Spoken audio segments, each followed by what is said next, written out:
박수하며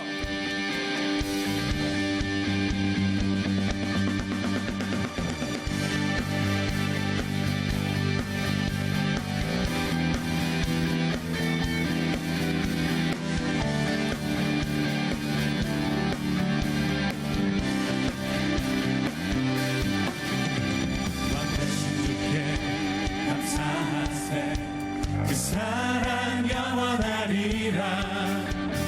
모든 것 위에 뛰어나신 주 그 사랑 영원하리라. 찬양 찬양. 능력의 손과 표심팔로 그 사랑 영원하리라. 거듭난 영혼들을 위하여 그 사랑 영원하리. 찬양 찬양 찬양 주님께 찬양 찬양. 영원히 진실하신 능력의 하나님 영원히 함께하리. 영원히 영원히 영원히. 아멘. 해 뜨는 데서 지는 데까지 그 사랑 영원하리. 믿으십니까? 주 은혜로 우리 걸어가리. 그 사랑 영원하리라. 찬양 찬양 찬양 찬양 찬양.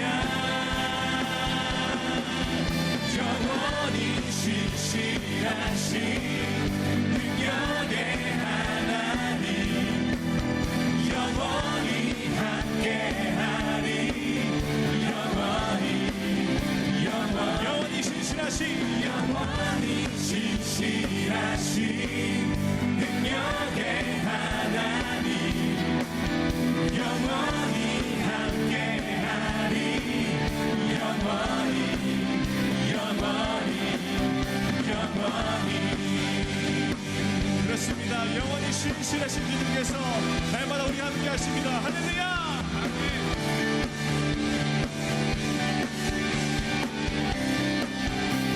전파합시다. 찬양 찬양 찬양 찬양 찬양. 주님께 찬양 찬양 찬양 찬양 찬양. 영원히 신실하신 능력의 하나님 영원히 함께하리. 영원히 영원히 영원히 신실하신 능력의 하나님 영원히 함께하리. 우리 다시 한 번 더 우리 영원히 신실하신 하나님 찬양.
주신 주님께 우리 모든 감사와 영광을 박수 올려드립시다. 계속해서 박수하며 찬양합시다.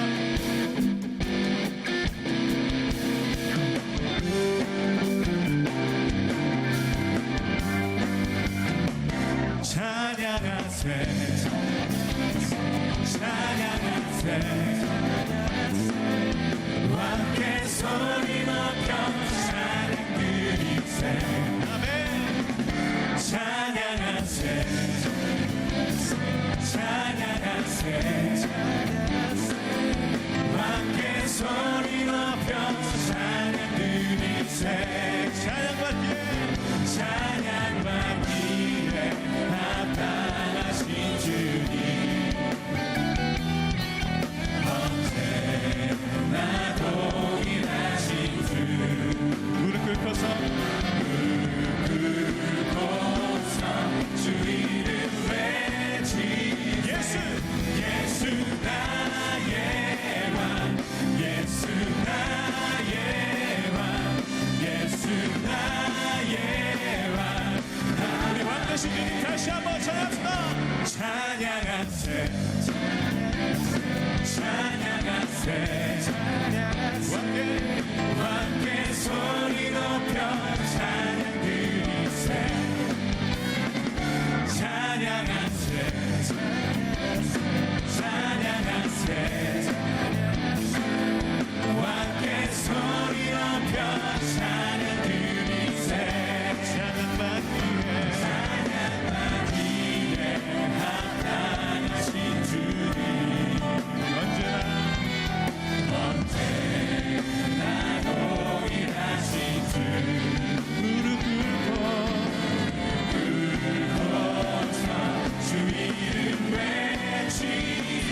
오늘의 말씀은 누가복음 19장 30절에서 32절 말씀입니다.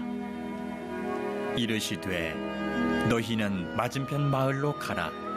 그리로 들어가면 아직 아무도 타보지 않은 나귀 새끼가 매어 있는 것을 보리니 풀어 끌고 오라.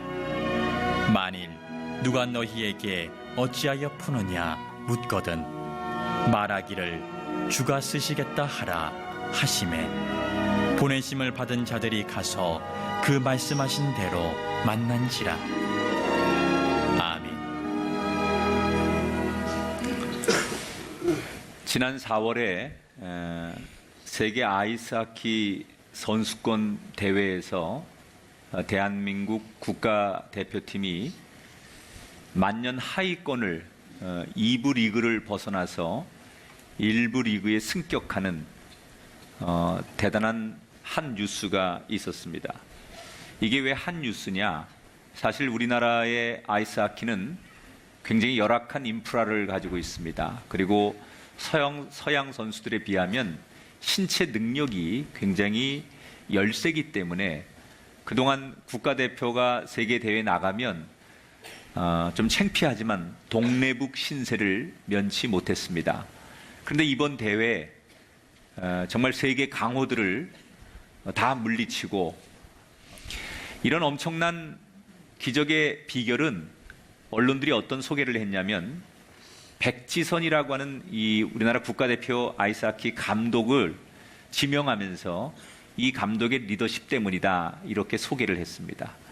백지선 감독은 북미 아이스 리그에서 배운 선진 프로그램을 도입하면서 늘 국가대표지만 패배 의식에 젖어 있는 그 선수들을 모아놓고 너희들은 국가대표다. 대한민국을 대표하는 국가대표인데 어떻게 복장이 늘 이런 추리닝 같은 걸 입고 다닐 수 있느냐. 국가대표답게 정장을 입고 넥타이를 매고 그리고 나는 국가대표라는 긍지를 가지고 있어야 된다. 그러면서 자기가 감독이지만 그 젊은 선수들하고 소통하고 희생 정신을 보여주면서 이 선수들을 모래알 같은 선수들을 하나로 묶었다는 거죠. 이게 이제 언론이 보는 우리가 그렇게 강팀이 될 수밖에 없었던 비결이라는 거예요. 그래서 많은 언론사들이 이 백지선 감독하고 인터뷰를 하고 싶어서 공동으로 백지선 감독을 놓고 인터뷰를 하게 되었습니다. 그런데 정작 이 인터뷰를 하는 백지선 감독은 우리가 이렇게 강팀이 된 비결을 전혀 언론들이 기대한 것과는 다르게 대답을 했어요. 뭐라고 대답을 했느냐? 열심히 훈련을 한 것도 선수들이고 중간에 부상을 당한 것도 선수들이고 또 정말 끝까지 그 경기장에서 승리를 포기하지 않고 쟁취한 것도 선수들입니다. 그래서 모든 영광은 선수들의 몫입니다. 다시 말하면 기적의 비결이 있다면 그것은 선수들이 열심히 했기 때문입니다. 그래서 이 백지선 감독의 얘기를 듣고 언론은 다시 한번 역시 훌륭한 감독과 훌륭한 선수들이라고 대한민국의 이 아이스하키 팀을 다시 한번 극찬했다는 얘기죠. 여러분, 좋은 리더만 있다고 해서 좋은 팀이 되는 건 아니에요. 혹 많은 사람들은 탁월한 리더 한 사람 때문에 공동체가 바뀐다고 말하지만 사실은 그렇지 않습니다. 아무리 탁월한 리더가 있어도 그 팀을 이루는 공동체가 열심이거나 또 최선을 다하거나 변화하지 않으면 탁월한 리더 밑에 좋은 팀이 만들어질 수가 없습니다. 그리스도인들에게, 예수 믿는 우리들에게 사실 가장 좋은 리더가 있지요. 저와 여러분에게 가장 좋은 리더가 이미 있어요. 그분은 바로 예수 그리스도입니다. 사실 우리는 이미 세상에서 만날 수 없는 탁월한 리더를 만났어요. 그리고 그 리더 앞에 우리는 모여든 사람들이에요. 이젠 리더의 문제가 아니에요. 우리 차례입니다. 우리가 긍지를 가지고 그리고 열심을 다해서 우리의 삶을 리더와 함께 개척해 갈 때 마치 우리나라 아이스하키 팀이 만년 꼴찌에서 세계의 강호가 된 것처럼 우리의 삶에도 리더를 따라서 우리가 노력하면 저와 여러분의 삶에 우리의 가정 속에 기적이 시작될 줄 믿습니다. 오늘 누가복음 19장에 우리가 예수님이라고 하는 탁월한 리더 앞에 모인 제자들이라면 어떤 좋은 제자가 돼야 할까라는 것을 말씀하고 있습니다. 지금 예수님이 예루살렘을 향해 계속 걸어가시다가 이제 예루살렘을 한 3km 앞두고 베단이라고 하는 마을 입구에 도착을 하게 됩니다.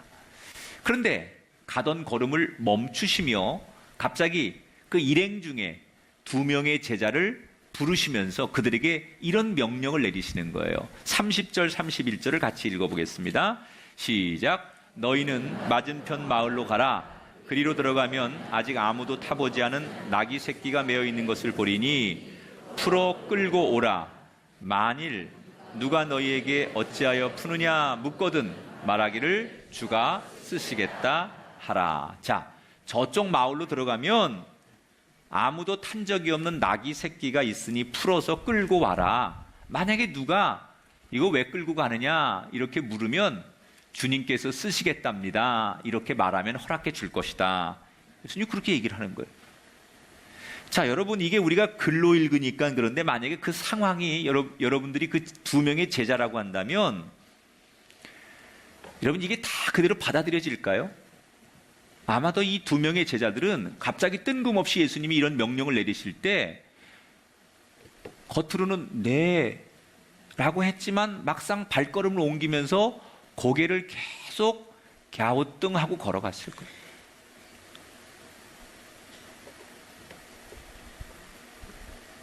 아니, 건넌 마을에 가서 나귀가 한두 마리도 아닐 텐데 나귀 새끼를 어떻게 찾지? 또 예수님이 그 나귀 새끼가 사람을 한 번도 태운 적이 없다는 걸 어떻게 아실까? 그 주인이 진짜로 그렇게 말하면 순순히 알았습니다 이러고 내줄까? 상식적으로 말이 안 되는 거예요. 그러니까 제자들은 예수님이 그 나귀 새끼를 끌고 오라라고 했지만 마음이 불안하고 답답하고 궁금한 상태로 마을로 들어가는 거예요. 그러면 예수님이 왜 예루살렘에 지금 들어가시면서 어린 나귀 새끼를 가져오라고 말씀하시는 걸까? 잘 아시는 분들이 예수님이 예루살렘에 입성할 때 말을 타고 입성하지 않고 나귀를 타고 입성해요. 왜 그랬을까? 그것도 어린 새끼 나귀를 타고 예루살렘에 입성해요. 이건 예수님 뭔가 의도가 있는 거예요. 왜 그랬을까요? 그 이유는 구약 성경의 예언의 말씀을 성취하기 위해서 그래요. 스가랴 9장 9절 말씀을 볼게요. 같이 읽어봐요. 시작. 시온에 따라 크게 기뻐할지어다. 예루살렘에 따라 즐거이 부를지어다. 보라, 내 왕이 내게 임하시나니 그는 공의로우시며 구원을 베푸시며 겸손하여서 나귀를 타시나니 나귀의 작은 것 곧 나귀 새끼니라. 구약에서 이미 이 땅에 메시아가 올 것인데 그 메시아가 구원을 성취할 때 어떻게 오신다고요? 어린 나귀 새끼를 타고 나타나실 것이다 라고 스가랴에 이미 예언을 했어요. 그거를 그 당시에 모든 유대인들, 바리새인들은 다 알고 있는 거예요. 구약의 말씀을. 메시아를 기다리는데 그 메시아가 어린 나귀 새끼를 타고 온대라는 성경의 이 구약 성경을 모든 바리새인과 유대인들이 알고 있는 거죠. 그 구약의 예언을 예수님께서 지금 성취하는 거예요. 당신이 누구신가를 공개적으로 드러내는 거예요. 그래서 어린 나귀 새끼를 가지고 오라고 해서 그걸 타고 입성하는 거예요, 예수님께서. 자, 그런데 이 나귀 새끼를 가져와야 될 이 제자들이 아까 말한 대로 믿어지지 않는 거예요. 상식적으로 말이 안 되는 거예요. 좀 예수님께서 예루살렘에 입성하실 때 유대의 왕으로 입성하시려면 말을 타고 왕의 어떤 기풍을 가지고 그렇게 입성하면 좋을 텐데 하필 그 연약한 어린 새끼 나귀를 타고 입성한대요. 여러분, 세발 자전거 위에 어른이 앉아가지고 그거 몰고서 가는 그런 것을 상상해 보셨어요? 비슷한 거죠. 어린 새끼 나귀에 예수님이 올라타면 다리가 땅에 질질 끌리는 거예요. 그러니까 아주 누가 봐도 우스꽝스러운 모습으로 예수님께서 예루살렘에 입성을 한다는 거예요. 그런데 제자들은 궁금증을 가지고 불안하게 의심을 하고 그 나귀 새끼를 찾으러 갔는데 가보니 웬일입니까? 32절에 보니까 가서 예수님 말씀하신 대로 어린 나귀 새끼를 만났어요. 그리고 신기한 일은 여기서 그치지 않아 예수님께서 말씀한 대로 그 주인이 이거 내 건데 당신들 왜 이걸 가져갑니까? 이렇게 물었을 때 이 사람들이 뭐라고 말해요? 제자들이 예수님 가르쳐준 대로 주님께서 쓰신다고 합니다. 예수님이 시킨 그대로 말을 했더니 그 주인이 아무 말 없이 예수님 말씀대로 그 어린 나귀 새끼를 가져가라고 허락을 하더라는 거예요. 여러분, 저는 이 성경에 이 나귀 새끼의 주인이 누군진 모르겠어요. 그러나 참 이 사람은 이름 없는 하나님의 일에 동참한 성숙한 그리스도인, 준비된 사람이라고 생각해요. 저는 그 중에 한 사람이 이곳에 있게 되길 축복합니다. 누군가가 예수님이 쓰시겠다고 할 때 그 의미를 알고 예수님께 자신의 것을 순순히 내어줄 수 있는 그 한 사람, 성숙한 그 한 사람이 바로 여러분이 되시기를 주의 이름으로 축원합니다. 주께서 쓰시겠다고, 이 말을 헬라어로 말하면 호티오 큐리오스 아우트 크레이안 에케이라는 말이에요. 주님께서 쓰시겠다.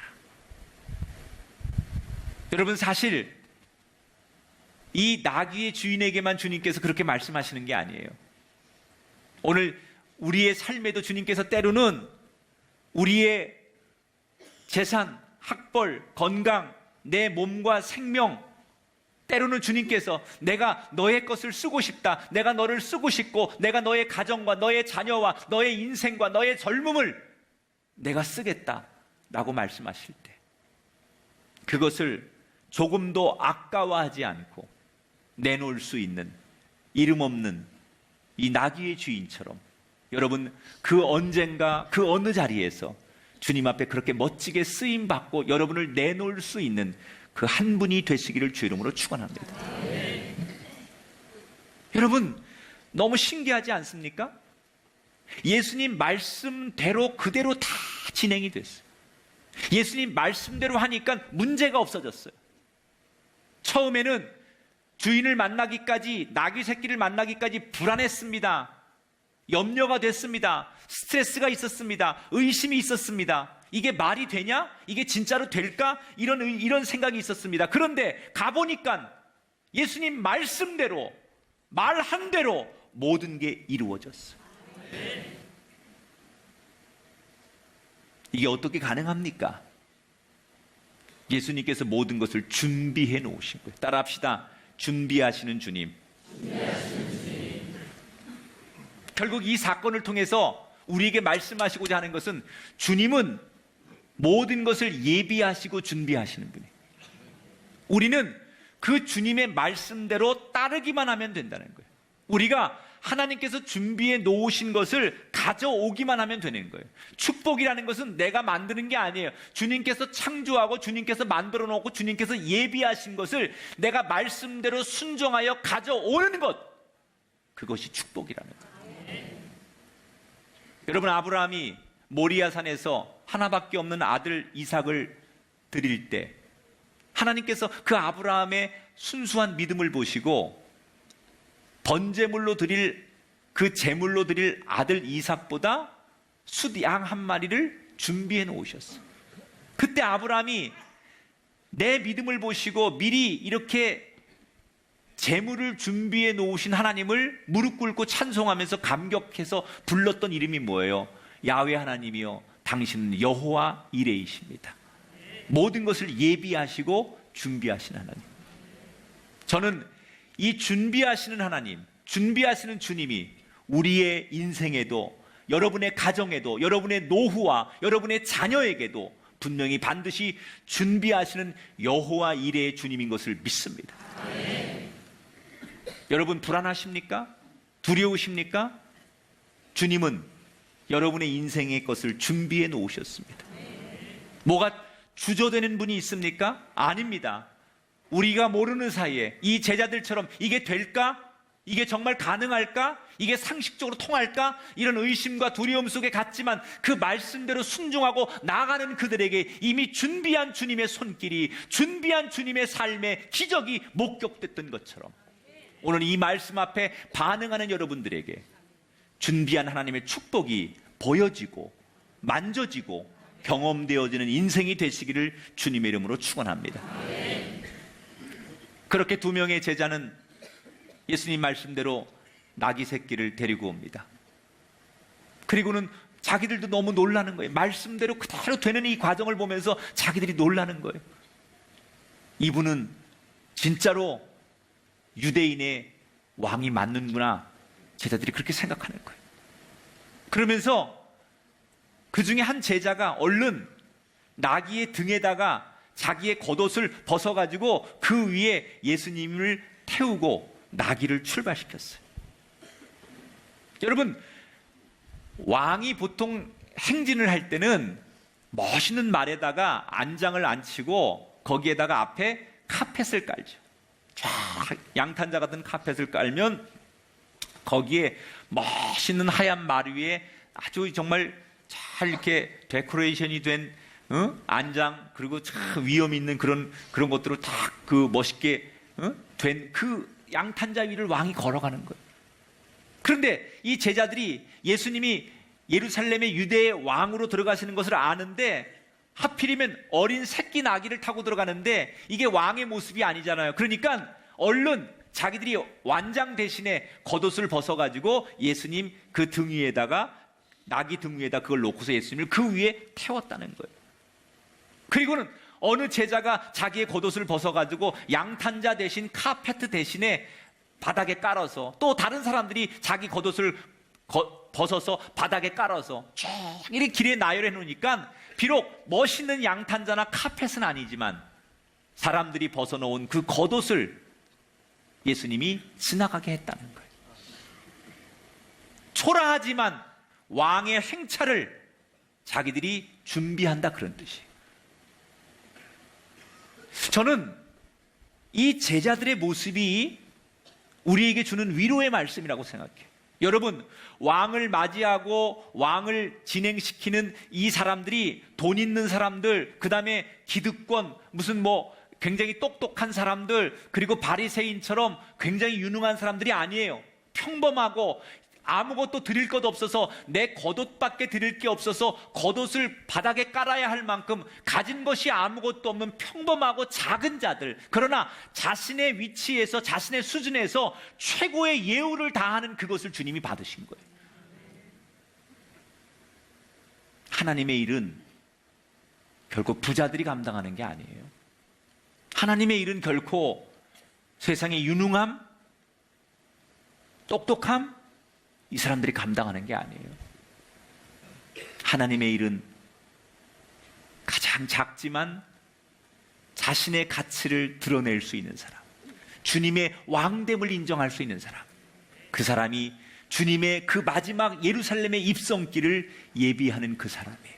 저는 우리가 그 사람 되기를 축복합니다. 아멘. 세상적으로 우리보다 잘난 사람 많습니다. 우리보다 돈 많고 성공한 사람 많습니다. 그런 사람들이 하나님의 사랑을 독차지하는 것이 아니라 정말 평범하지만, 정말 작은 자지만, 정말 이름 없이 한 모퉁이를 담당하는 사람이지만 우리의 것으로 최선을 다할 때 주님이 우리를 통하여 그 마지막 길을 걸으시는 영광을 우리가 안게 될 줄 믿습니다. 아멘. 여러분, 이 제자들이 겉옷을 벗어서 나귀의 등에 앉히고 그리고 겉옷을 카페트처럼 그렇게 길에 깔았다는 얘기는 자신의 있는 것으로 최선을 다했다는 거예요.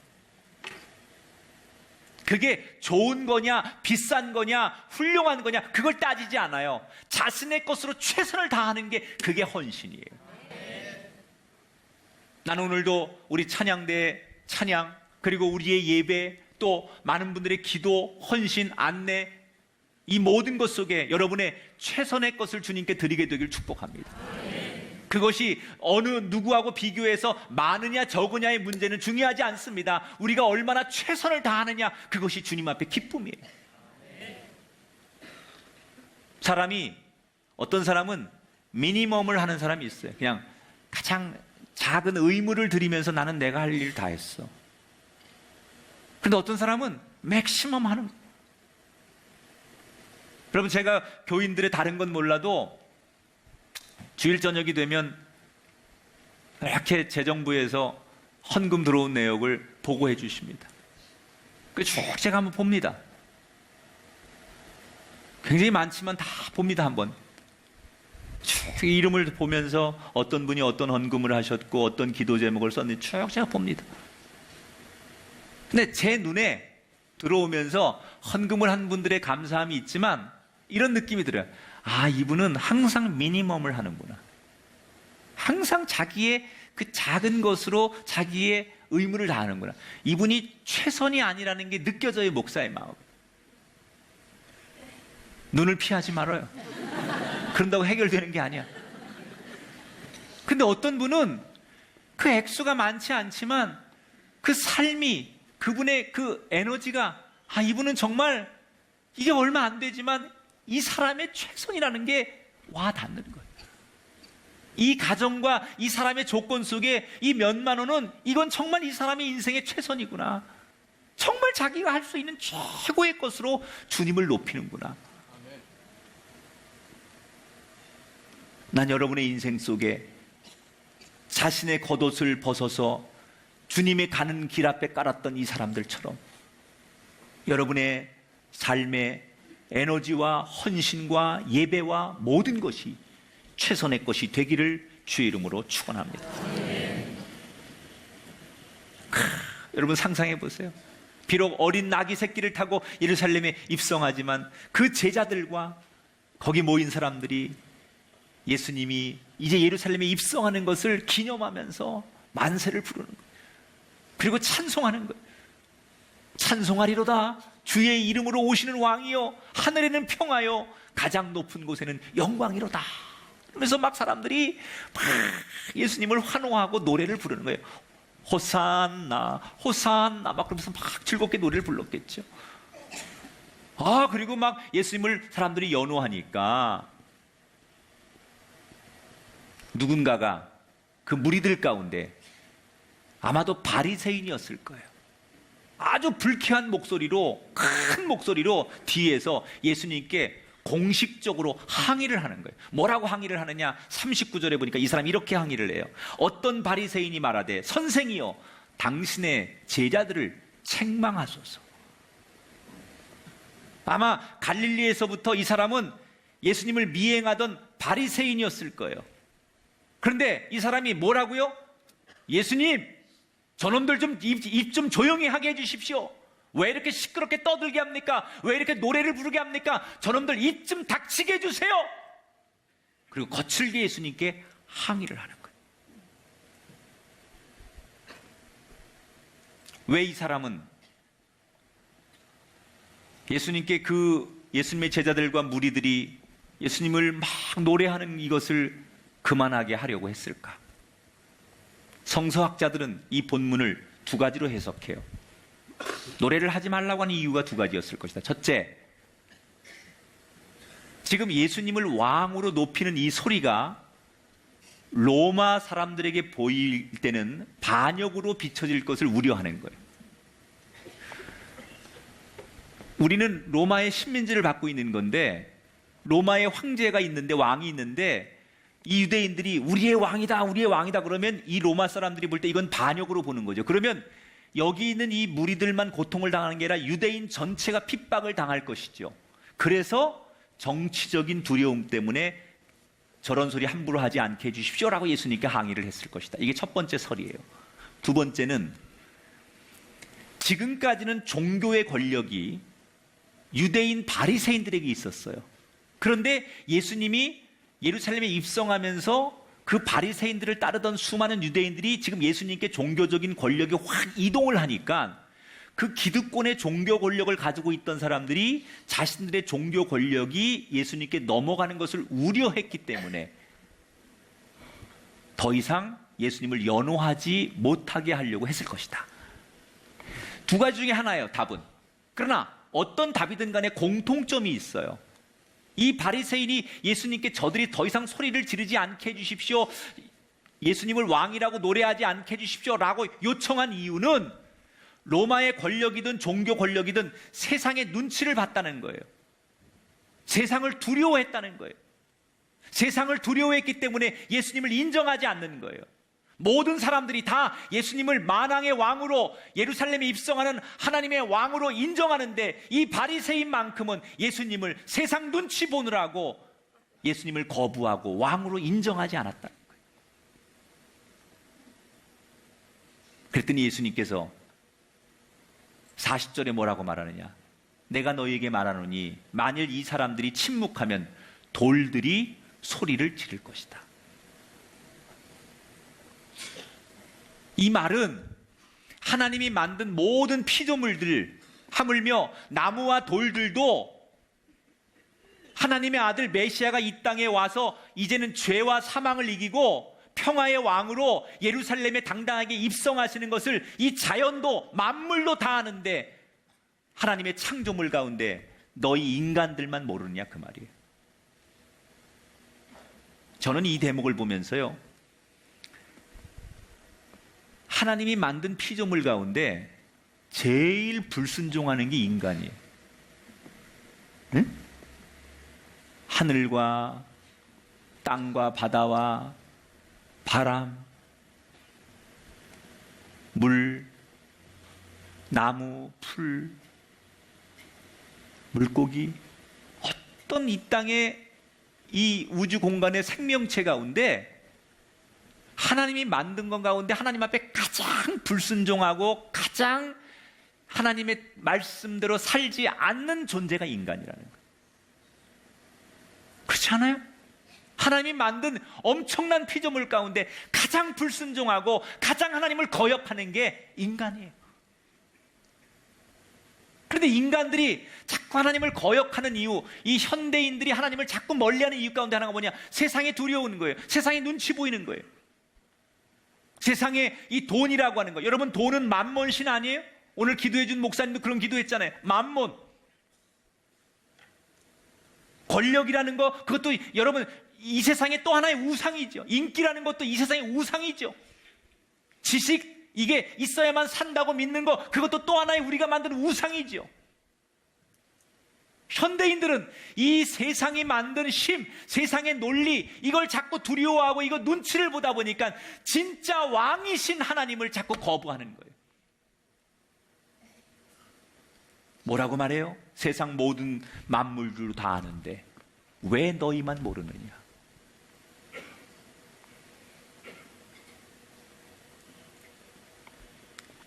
세상은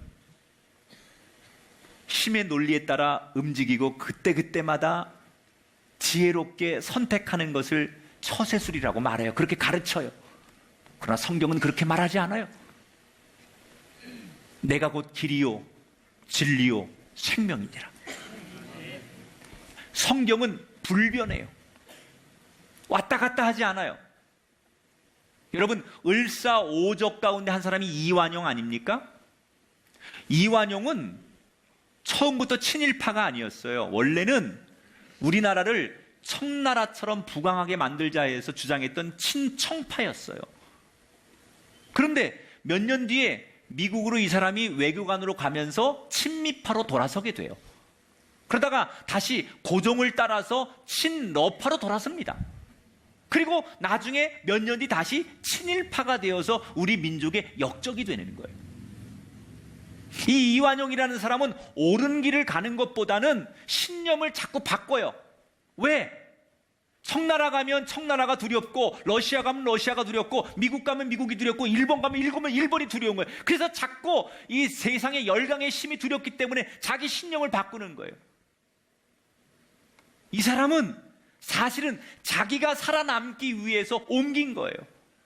세상이 너무 두려우니까 자기의 철학, 자기 신념을 다 버리는 거예요. 그래서 지금까지도 역사적으로 가장 부끄러운 인생, 가장 욕을 많이 먹는 인생, 그 이름이 이완용 아닙니까? 사랑하는 여러분, 더 이상 세상에 눈치 보지 마십시오. 어떤 상황에서도 오직 예수님 만왕의 왕, 예수님만이 나의 왕, 예수님만이 진리임을 담대하게 고백하는 변절되지 않는 저와 여러분 되기를 주의 이름으로 축원합니다. 이렇게 바리새인들의 공식적인 항의를 물리치신 예수님은 곧바로 나귀에 올라탄 채 예루살렘을 바라보십니다. 그런데 여러분, 깜짝 놀랄 만한 행동이 곧바로 나오죠. 예수님께서 나귀에 탁 타가지고 예루살렘을 걸어가다 갑자기 멈추시더니 이 눈앞에 보이는 예루살렘을 한참 말없이 바라보시다가 갑자기 두 눈가에 눈물을 흘리기 시작합니다. 그러더니 어깨가 들썩거리고 곧이어 예수님이 오늘 성경에 보니까 통곡하며 울기 시작했다고 했어요. 여러분, 거의 예루살렘을 다 와서 그 나귀 새끼까지 다 가지고 와서 스가랴 9장 9절에 그 예언을 성취하시려고 그렇게 나귀 새끼를 타고 그 비판하는 사람들도 다 그렇게 말씀으로 제압하시면서 예루살렘에 입성만 하면 되는데 바로 입성 직전에 예수님께서 예루살렘을 바라보시면서 통곡하며 울기 시작했다는 거예요. 그 옆에 있는 제자들이 얼마나 놀랬겠어요. 이게 또 무슨 황당한 일인지 얼마나 옆에 있는 제자들이 안절부절했겠어요. 그런데 얼마 동안 통곡하며 울다가 울음을 멈추신 예수님께서 무서운 예언을 하나 하시죠. 뭐라고 예언하세요? 43절 44절을 같이 읽어볼게요. 시작. 너도 오늘 평화에 관한 일을 알았더라면 좋을 뻔하였거니와 지금 내 눈에 숨겨졌도다. 날이 이를지라 내 원수들이 너를 둘러 사면으로 가두고 돌 하나도 돌 위에 남기지 아니하리니. 예루살렘이 심판받을 것을 예언하신 거예요. 평화의 왕으로 오신 예수님을 왕으로 받아들이지 않고 왕으로 인정하지 않은 이 예루살렘이 그 죄의 대가로 훗날 엄청난 심판이 올 것이라고 예수님께서 그 심판을 예고하신 거예요. 자, 사람들은 예수님의 그 어린 나귀 새끼를 타고 등 위에 앉아가지고 질질 다리가 끌려가면서 예루살렘을 보면서 한참 울다가 이 예루살렘이 앞으로 하나님의 심판 때문에 멸망당할 것이다 라고 얘기를 했을 때 주변 사람들의 반응은 뭐였을까요? 다 낄낄거리고 비웃었어요. 왜? 지금 예루살렘은 가장 번창한 도시예요. 예루살렘은 가장 큰 성이에요. 예루살렘은 가장 부유한 곳이에요. 예루살렘은 가장 유능한 사람들이 모여있는 곳이에요. 그런데 그곳이 망한다니 있을 수 없는 얘기예요. 멀쩡하게 잘 돌아가고 있고 더 잘 되는 도시인데 저 도시가 망한다니 상식적으로 받아들일 수 없는 거예요. 내 눈앞에 보여지는 저 도시는 영원할 것 같은 거예요. 그래서 사람들이 예수님의 그 예언을 듣고도 예수님의 예언을 비웃습니다.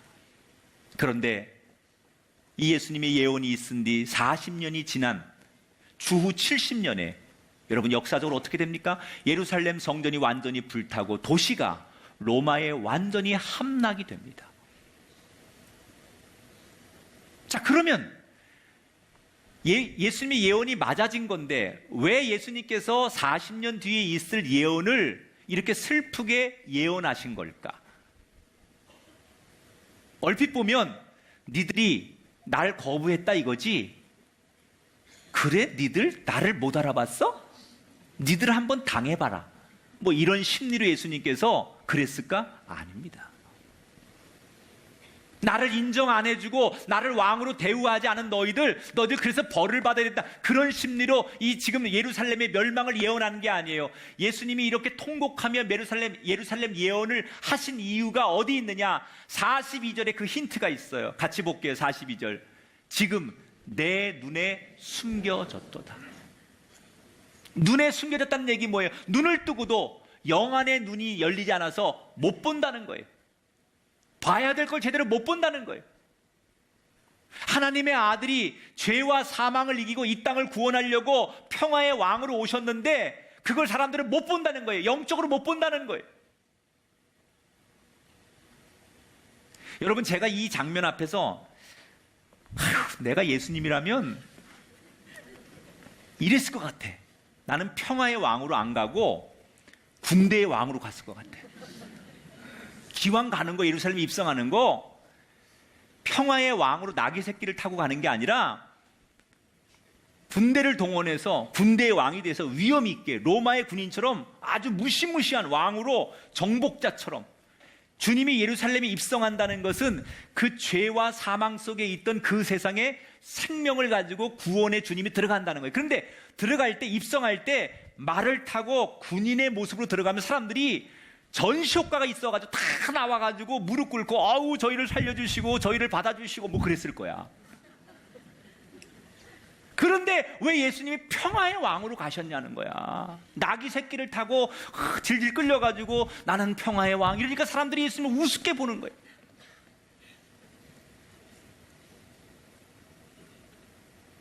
여러분, 예수님이 울면서 통곡하면서 예루살렘의 예언을 말했어요. 너희들은 이제 망할 거다, 어쩔 수 없다, 그런 마음이 아니에요.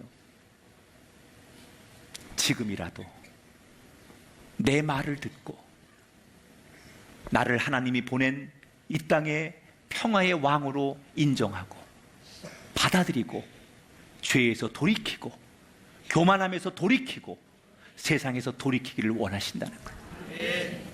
예수님이 통곡하고 탄식하신 이유는 그들을 향하여 질책하고 그들을 원망하는 게 아니라 그 통곡과 탄식과 눈물 속에는 지금이라도 너희들이 돌아오기를, 죄에서 세상에서 하나님께 돌아오기를 원하는 간절한 마음이 이 통곡과 탄식 속에 들어있다는 거예요. 여러분, 이 예루살렘을 보시면서 안타깝게 흐느끼신 예수님의 이 통곡과 탄식이 지금 우리를 보시면서 우리를 향한 주님의 마음이 아닐까 생각해 봤어요. 따라합시다. 주님은 지금도 나를 기다리십니다. 할렐루야. 지난 4월 말에 경기도의 한 경찰서에서 헤어진 지 20년 된 두 모녀가 20년 만에 만나는 사건이 있었어요. 근데 굉장히 극적으로 만났대요. 근데 20년 전에 이 모녀가 어쩌다가 헤어졌느냐? 20년 전에 이 딸이 한 남자를 사귀게 됩니다. 그런데 어머니가 아는 그 남자는 정상적인 사람이 아니에요. 알코올 중독에다 폭력성, 그리고 도박, 뭐 이런 걸로 이미 건강한 남자가 아니에요. 그러니까 어머니는 그 자기 딸이 그런 남자에게 시집가는 게 결사 반대하는 거예요. 결혼을 반대해요. 그런데 철없는 이 딸이 엄마가 자기 사랑을 가로막는다고 생각해서 그 남자 아니면 자기는 살 수 없다고 엄마한테 고집을 부리다가 결국 엄마와 갈등을 가지고 분노한 딸이 가출을 해버려요. 그리고 아예 엄마와 인연을 끊고 그 남자와 동거합니다. 그리고 애를 낳습니다. 그런데 어머니의 예언이 맞은 거예요. 이 남자의 폭력성, 그리고 주사, 그리고 철부지 없는 이 남자의 행동은 이 여자의 인생을 불행하게 만들어요. 그러나 이미 어머니와 등을 지고 뛰쳐나온 자기는 감히 어머니께 돌아갈 생각을 못합니다. 이미 자식까지 낳았고 이게 내 운명이고 내 팔자라고 생각하고 그렇게 살 수밖에 없다고 생각하고 한평생을 살아봅니다. 그리고 견뎌봅니다. 그런데 더 이상은 견딜 수가 없는 거예요. 이 지옥 같고 희망이 없는 이 인생 속에서 더 이상은 한순간도 숨 쉴 수 없다고 생각하는 어느 날, 이 여자가 그 남편의 폭력을 못 이겨서 집을 뛰쳐나오게 돼요.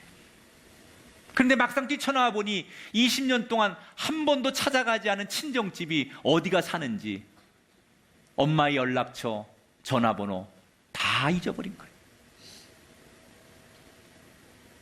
막상 밖에 나오니까 아무도 자기를 받아주지 않아요.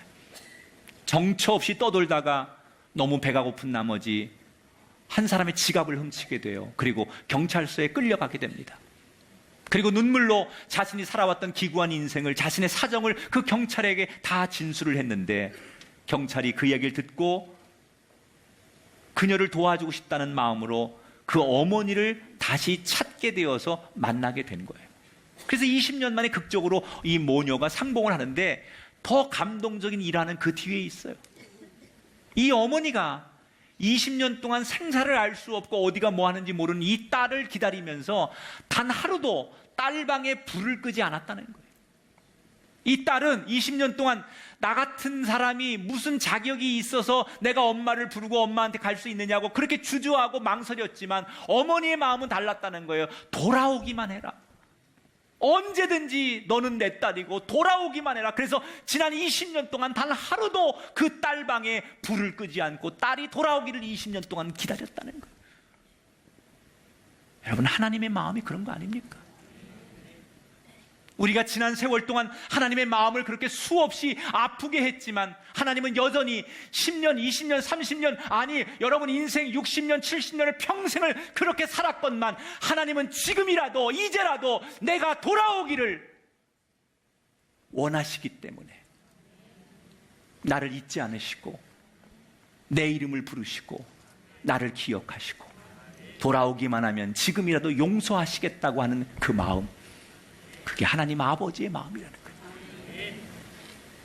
여러분, 이제 우리 차례입니다.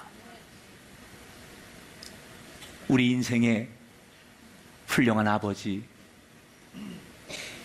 탁월한 인생의 코치 예수 그리스도를 우리는 만났습니다. 이제 우리만 잘하면 됩니다. 우리가 정말 주님의 제자라고 한다면 어떤 제자이어야 할까요? 우리가 이 공동체를 이루는 예수 그리스도를 왕 되신 주님으로 모시고 걸어가는 신앙인이라면 우리는 어떤 무리가 되어야 할까요? 주님은 다 준비하셨습니다. 그리고 주님은 지금도 나를 기다리고 계십니다. 따라합시다. 우리만 잘하면 됩니다. 할렐루야. 주님의 문제가 아니에요. 우리만 잘하면 됩니다. 그 왕 되신 주님을 맞아들이고 그 주님의 통치 아래 우리가 순종하면 낙이 새끼를 가져올 때 기적이 일어나는 것처럼 여러분의 가정과 여러분의 자녀와 여러분의 인생 속에 지금부터 기적이 시작될 줄 믿습니다. 놀라운 기적이 이제부터 여러분의 삶 가운데 일어나게 되시기를 성부, 성자, 성령의 이름으로 축원합니다.